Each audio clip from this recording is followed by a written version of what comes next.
Hey, we started our farm about 3 years ago, and it's been one of the most awesome, most rewarding things. But there were a few things that we just weren't prepared for. And so I want to share with you a few of the things that I wish we would have known when we started this farm. How do you like this?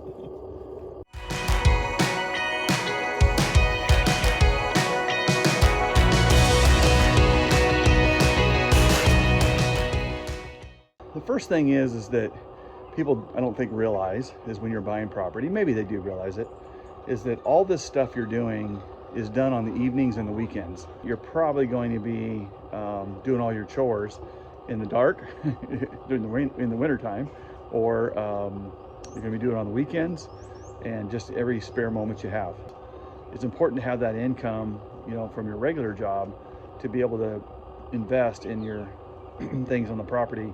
Things from like buying a tractor to just spending money on fencing, or if you've got like we breed Bernese Mountain Dogs, and so that investment into the dogs is quite a bit at first.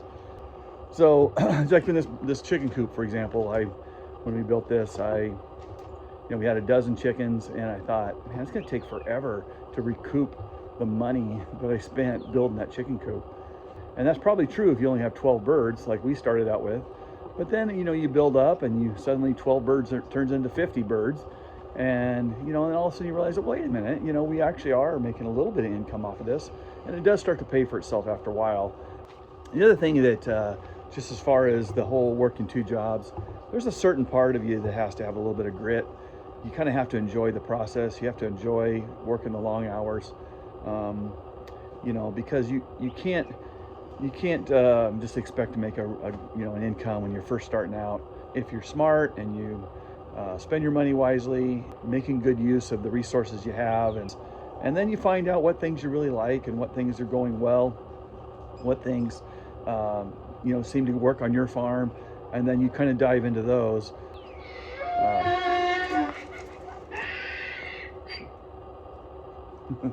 That might be the first hee-haw I've ever heard.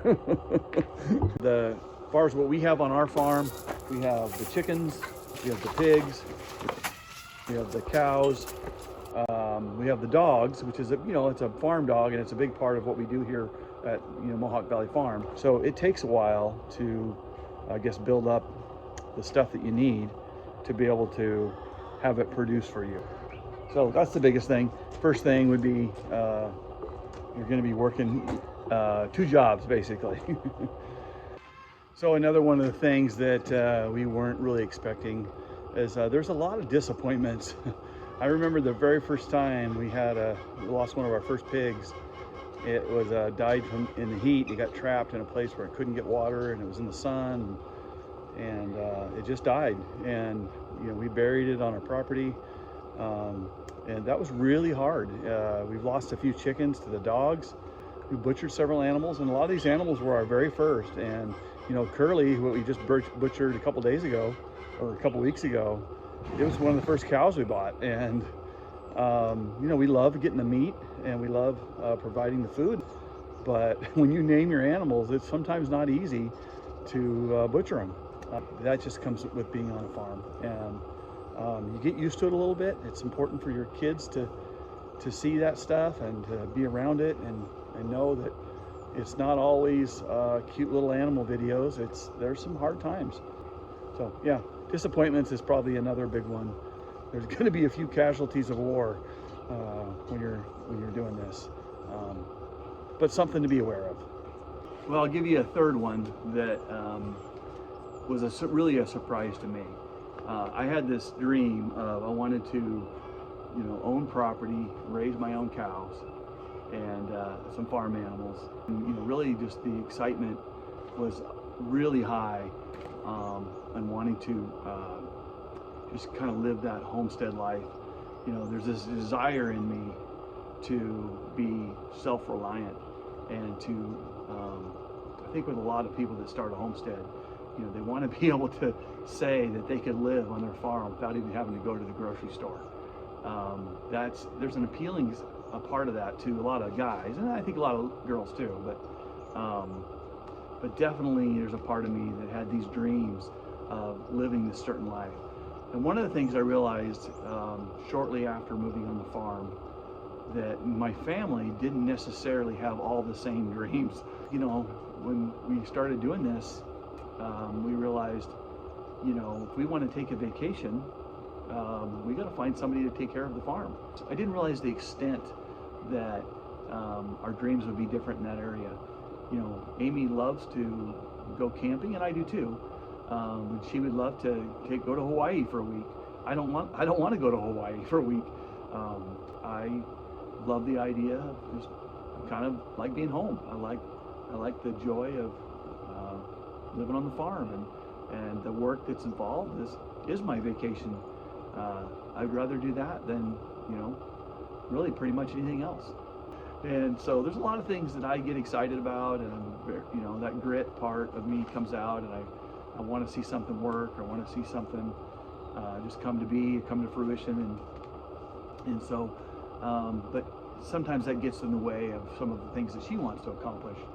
One of the things that we agreed on was the raising of the Bernese Mountain Dog. That was a dog that we both really liked, and we knew we wanted a large dog once we bought the property. And so we've had to kind of learn to discuss the things that we are both excited about and do those things. So that's the third thing, just having different dreams, something to be aware of when you're starting a homestead. Make sure you're on the same page, or at least in the same book. That's important. So the fourth thing that I kind of realized but didn't fully realize was the time commitment. Just a simple task like mowing the lawn, it can take all day. The other thing that I didn't realize is every morning, you know, those animals need to be fed, and every evening you feed the animals too. And so every morning I get up before work. You know, it takes maybe a half hour in the morning to, you know, maybe sometimes a little longer depending on what's going on. But you do have to get up early. You have to do it before you get your nice clothes on for work. So right now I get up, my routine is I feed the pigs, eat first, and then I feed the cows and the horse and the donkey, and then we feed the chickens, and then we feed the dogs, and then I take a shower and I go to work. Then I come home and we give the pigs a little more food, the dogs get to eat again, chickens get a little bit of chicken scratch. We don't always feed the cows again, because we put enough hay out in the morning for them for the whole day, plus they can graze on the pasture. But so that's a big time commitment. You know, we decided to raise the Bernese Mountain Dogs, and what we realized is, you know, well, they have puppies and they need attention. We have a room set up for them, but they got to be let outside to go to the bathroom. The moms do a great job of taking care of the pups, but moms need to be taken care of. So you can't just take off. Like, we wanted to go away to see family on on Christmas and New Year's. Well, we have a litter of puppies that were just due to be born, so we couldn't leave. Can't drag a dog across the country and have a litter of puppies in your relative's house, things like that. Now we take our dogs with us camping. That works out well. We took all 4 of our dogs this year camping, and it was awesome. Can't take the cows camping, and so you just got to be home more often, so it does cut into your vacation time.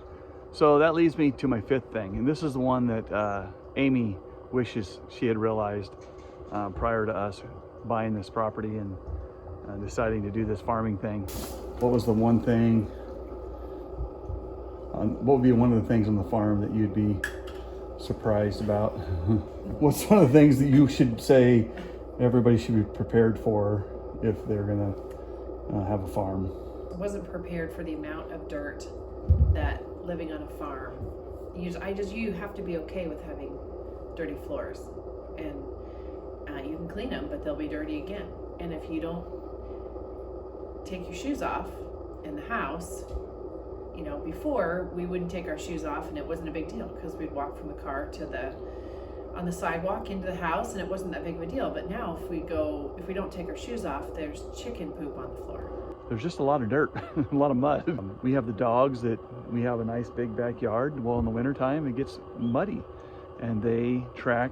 We let them in the house sometimes. We feel bad. They're outside all the time, and they're in the rain. And even though they have access to the garage and other places where they can get dry in their kennel, they're farm dogs, and they like being out in the rain, and they like being out in the mud. I like to blame it all on the dogs, but I think I've been in trouble more for the mud than anybody else. It's different. How often do we not take our shoes off?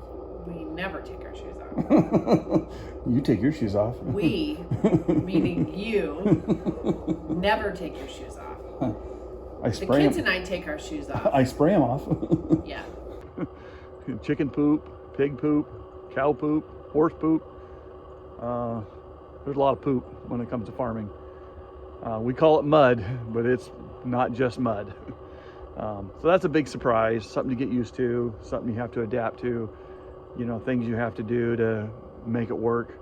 You're gonna have some mud in the house. So on the other end of our property is a creek. The water that runs off the mountain comes down and flows under our road here. We got a little culvert, and there's actually even fish in it. Runs through our property just on the bottom corner of it. It doesn't really serve a purpose other than I think it's really cool to have it. And yeah, there's something cool about having a creek on your property. So even though there are surprises on the farm, things that we didn't think of, I gotta say it's all been worth it. Everything that we've done has brought a lot of joy, a lot of laughter, some sorrow here and there, but all worth it. And I couldn't imagine living a life different than this. I would highly encourage anybody that is thinking about taking this step. Ignore the 5 things that I said that might scare you, unless those things are just something, they're deal breakers. But for the most part, those are just parts of the ups and downs of farm life. The ups are way worth it compared to the downsides. So, everybody picks their passion. Everybody picks the things they want to do when they retire. For me, I want to raise animals. I want to be more self-reliant, grow my own meat. I want my kids to grow up having this experience of life on the farm. And I couldn't think of a better way to raise a family, to raise your kids, to spend time with your grandkids on the farm. There's just something really cool about it. So I would just highly encourage you, if you are considering the farm life, it is awesome. Yeah, and there's times where we second guess it, like, is it worth it all? But it is worth it. So just hey, I appreciate you watching our video. If you haven't done so already, please don't forget to subscribe to the channel. We're trying to put these out every week. We get busy, as you heard, and sometimes we have to go a few weeks, try to put a few out every month at least. So again, we appreciate you watching, and until next time, have a great day.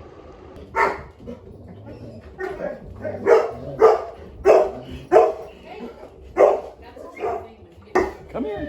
Come here.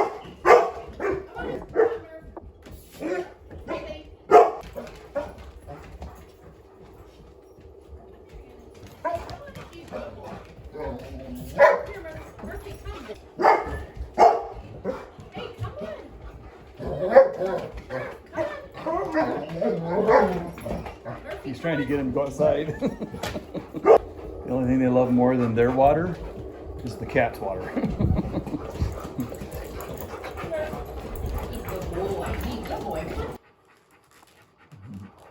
Closely watching with her crazy eyes.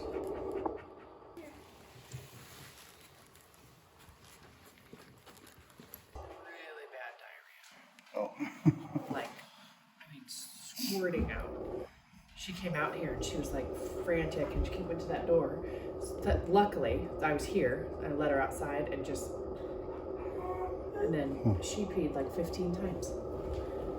Peed.